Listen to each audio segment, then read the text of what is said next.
আমরা পেয়েছি সাবেক বাংলাদেশের প্রধানমন্ত্রী শেখ হাসিনা। আপনাকে স্বাগত জানাই, আপনি আমাদেরকে সময় দিয়েছেন, এসেছেন আমাদের কাছে। আমাদের সাথে আরো থাকছে বিএনপি ব্যারিস্টার রুমিন ফারহানা। ব্যারিস্টার রুমিন ফারহানা, আপনাকে আমাদের অনুষ্ঠানে স্বাগত জানাই। অনেক ধন্যবাদ সময় দেওয়ার জন্য আমাদেরকে। শেখ হাসিনা মনে করছিল কিয়ামত পর্যন্ত ক্ষমতায় থাকবে। শেখ হাসিনা পরনের কাপড়টা লইয়া কোনো মতে পলাইছে। লোকে তার একটা কাপড় লইতে পারে নাই। ভারতের সরকার তারে কিছু কাপড় চোপড় দিছে, এক কাপড়ে থাকন লাগতো। আল্লাহর বিচার বড় কঠিন বিচার, আল্লাহর বিচার বড় ভয়ঙ্কর বিচার। আমাদের লাখ লাখ ভাইয়ের উপরে যে নির্যাতন 15 বছরে হয়েছে, আল্লাহ সাক্ষী। আজকে তাকায়া দেখেন, কোথায় শেখ পরিবার, কোথায় হাসিনা, কোথায় রেহানা, কোথায় তাপস? কেউ না। লাশের হিসাব নেয়, মন্ত্রীরা গুম করার নির্দেশ দেয়, মন্ত্রীরা খুন করার নির্দেশ দেয়। আমার বোনের কাছ থেকে আমার ভাইকে তুলে নিয়ে যায়, আমার ভাইয়ের কাছ থেকে আমার বাবাকে, আমার চাচাকে তারা গুম করে। এখন আদালতেও যাইতে পারে না। মাইনসে পচা ডিম আর কি জুতা লইয়া রেডি থাকে। কোরআনে আল্লাহ পাক বলছেন, ওয়াতুইজ্জু মান তাশা ওয়া তুযিল্লু মান তাশা।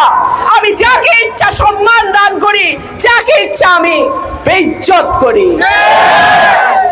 বেইজ্জতি কত প্রকার ও কি কি এইবার হাসিনা তুমি টের পাইছো। আমরা সকলের প্রাণের নেতা, আমাদের নয়নের মণি, আমাদের মা দেশনেত্রী বেগম খালেদা জিয়াকে ৭৬ বছর বয়সে হাসিনা তুমি জেল খাটাইছো মিথ্যা মামলায়।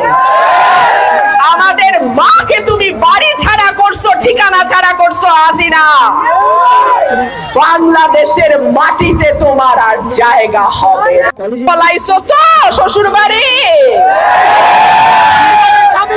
আল্লাহ করে যেন কবরটাও তোমার বাংলাদেশে না হয়। আমার মা, আমাদের মাকে ঠিকানা ছাড়া করেছে যেই মহিলা, বাংলাদেশের মাটিতে সে ফিরতে পারবে না। আমরা তার সমুচিত জবাব দেব ইনশাআল্লাহ। আমরা ধৈর্য ধরছি, একদিন না, 2 দিন না, 15 বছর আমরা ধৈর্য ধরছি। আল্লাহ তাআলা বলছেন, সবর করো বান্দা, তুমি সবর করো। আমরা সবর করছি, আমরা ধৈর্য ধরছি। ইনশাআল্লাহ আপনাদের ভোটে, জনগণের ভোটে ধানের শীষ আগামীতে রাষ্ট্র ক্ষমতায় যাবে ইনশাআল্লাহ। আমাদের নেতা জনাব তারেক রহমান রাজার মতন দেশে আসবে ইনশাআল্লাহ। আমি দাবি করছি এই সরকারের কাছে, এইসব রাজনৈতিক মিথ্যা মামলা তুলে নেওয়া হোক। মিথ্যা মামলায় বহু দৌড়াইছি আদালতে আদালতে, বহু দৌড়াইছি আমরা কোর্টে কোর্টে, আর কোর্টে দৌড়াতে চাই না। এখন দেশ গঠনে কাজ করতে চাই। আমাদের ঐক্যবদ্ধ থাকতে হবে, আমাদের একসঙ্গে কাজ করতে হবে। দলে অনেক বড় দল, অনেক মানুষ এই দলের সঙ্গে আছে।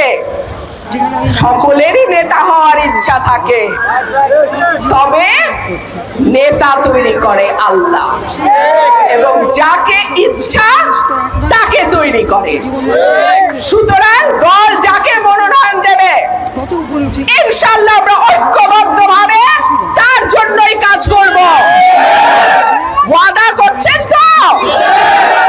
কোনো বিভেদ না, কোনো হানাহানি না, কোনো লুটপাট না, কোনো দখলদারি না, কোনো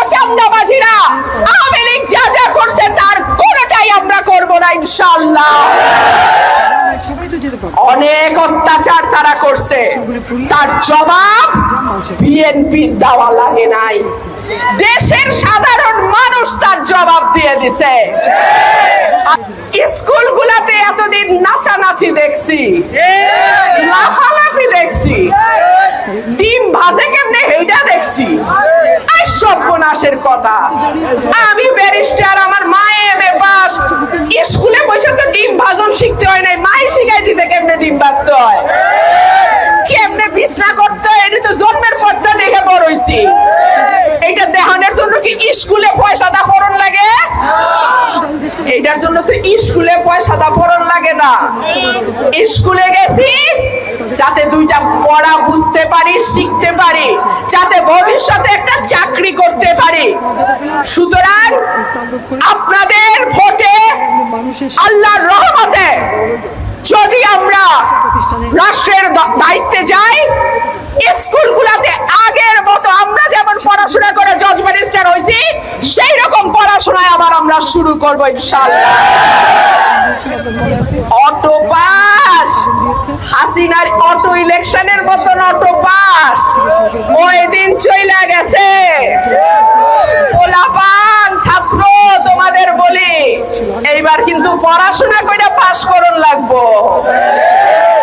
অটো পাস এমনিতে শান্তি লাগে, এখন খুশি লাগে, পড়তে হয় না, খেললে বেড়ালেই চলে, কিন্তু জীবনে বিরাট ক্ষতি।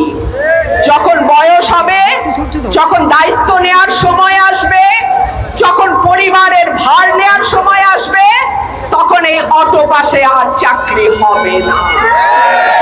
সুতরাং জাতিকে ধ্বংস করা, আমাদের আগামী প্রজন্মকে ধ্বংস করা, আমাদের তরুণ প্রজন্মকে ধ্বংস করা যেই নীল নকশা আওয়ামী লীগ সরকার করেছিল অটো পাসের নামে, নতুন সিলেবাসের নামে, ডিম ভাজি শিখানির নামে, বিছানার চাদর গুছানি শিখানির নামে, এইগুলি আর চলবে না।